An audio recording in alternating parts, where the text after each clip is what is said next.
అందరికీ నమస్కారం. నేను మీ గంటి ఉష.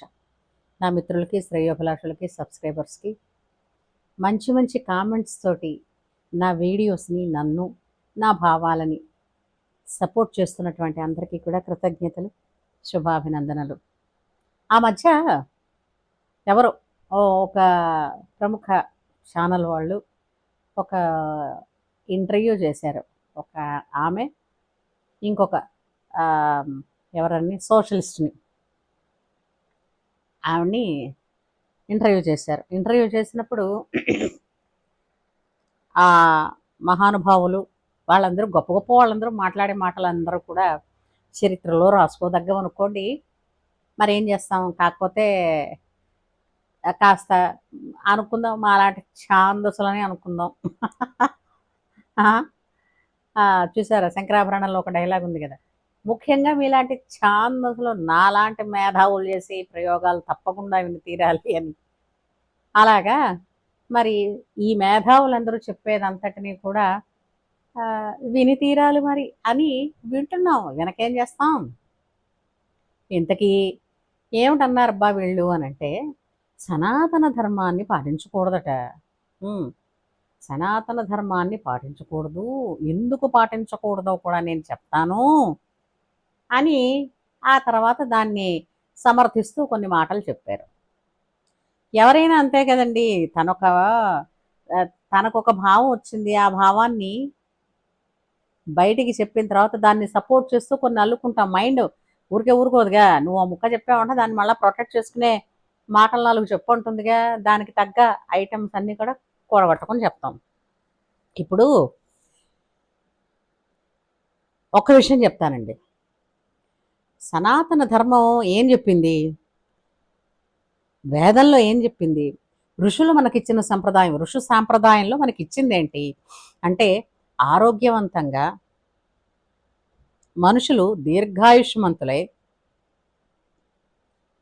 చక్కగా సామరస్యంతో ఎలా మానవతా విలువలు తెలిసి జీవనాన్ని కొనసాగిస్తూ సృష్టిని ముందుకు తీసుకుని వెళతారు అని చెప్పింది. అంతే తప్ప మతాల గురించి కానీ, ఇలా కులాల గురించి కొట్టుకోండి అని కానీ ఎక్కడా చెప్పలేదు. అయిందా? అయితే ఎక్కడైనా సరే ఒక రూల్ అంటూ ఫ్రేమ్ చేసుకుంటే ఆ రూమ్లో లూప్ హోల్స్ వెతికే వాళ్ళే కదా ఎక్కువ.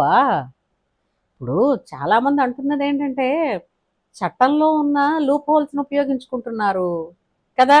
అలాగే ఏదైనా ఒక రూల్ పెట్టాము అంటే ఆ రూల్లో ఉండేటువంటి లూప్ హోల్స్ ఉపయోగించుకుంటున్నారు. అలా ఉపయోగించుకునే వాళ్ళు సనాతన ధర్మంలోనేమిటి ప్రతి చోట ఉన్నారు.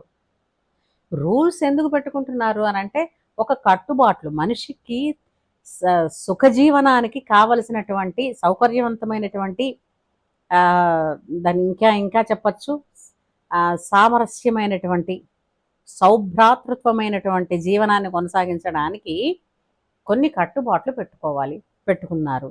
ఆ కట్టుబాట్లలో ఉన్నటువంటి లోపాలను వెతుక్కొని చేయవలసిన వాడు తప్పులు ఎక్కడా చేసుకుంటూ వెళ్ళిపోతుంటే మధ్యలో సనాతన ధర్మం ఏం చేసింది?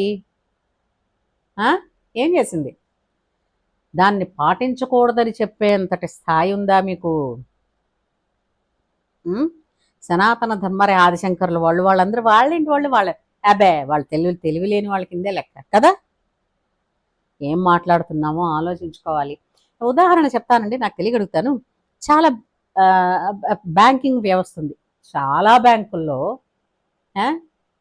ఎన్ని రకాల ఫ్రాడ్స్ జరిగాయో తెలుసు, ఎన్ని రకాలుగా కొన్ని బ్యాంకులు దివాలా తీసాయో తెలుసు.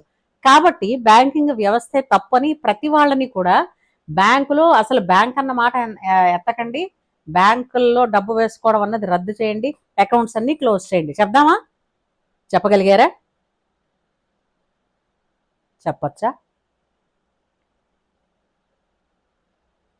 ఇది అంతే కదండి. సనాతన ధర్మం అన్నది కూడా, సనాతన ధర్మంలో ఎక్కడా కూడా హానెస్టీ గురించే చెప్తారు, సత్యం గురించే చెప్తారు, ధర్మం గురించే చెప్తారు, నిజాయితీగా ఉండడం ఎలాగన్నది చెప్తారు. అట్లా కాదు, నాకు తొందరగా సక్సెస్ తెచ్చుకోవాలన్న దాంతో జిత్తులు మారితనం ప్రతి చోట ఉంది. సృష్టి ఆది నుంచి ఉంది అందరికీ, అంటే ఉన్న వాళ్ళందరికీ. ఆ కన్నింగ్నెస్ని అది వాళ్ళ అంటే ఆ కన్నింగ్ ఆ జిత్తుల మారితనం ఉన్నవాళ్ళు ఏమిటి చేస్తారు, ఎక్కడ లూప్ హోల్స్ ఉన్నాయో దాన్ని వెతుక్కుంటారు. ఆ విధంగా ఎందుకనంటే సర్వధర్మాన్ పరిత్యజ్య చ అని మనకు శ్లోకం ఉంది చూసారా, కృష్ణ పరమాత్ముడు చెప్పాడు, నీవన్నీ విడిచిపెట్టి నన్ను శరణ పొందితే నేను నిన్ను కాపాడతాను అని. దీన్ని ఎలా ఉపయోగించుకుంటున్నారు, పూజ అక్కర్లేదు, పునస్కారం అక్కర్లేదు, చేయాల్సిన ఏమిటది పితృదేవతల సంవత్సరానికి ఒకసారి వచ్చే ఆ తిథి వాళ్ళకి పెట్టే ఇంత ఈ బ్రాహ్మణులు ఇద్దరిని పిలిచి కాస్త పప్పు అన్నం వండి పెట్టి చేసేవన్నీ కూడా పని తప్పించుకునే వాళ్ళు ఉపయోగించుకుంటున్నారు. అవునంటారా కాదంటారా? వీళ్ళందరూ ఏం చెప్తున్నారు, అన్నీ విడిచిపెట్టి నన్ను శరణ పొందమన్నాడు కేశవుడు. అన్నీ విడిచిపెట్టంటే విడిచిపెట్టడం అంటే ఎప్పుడమ్మా విడిచిపెడతారు, పట్టుకుంటే కదా విడిచిపెట్టేది, పట్టకుండా విడిచిపెట్టడం అంటారా దేన్నైనా?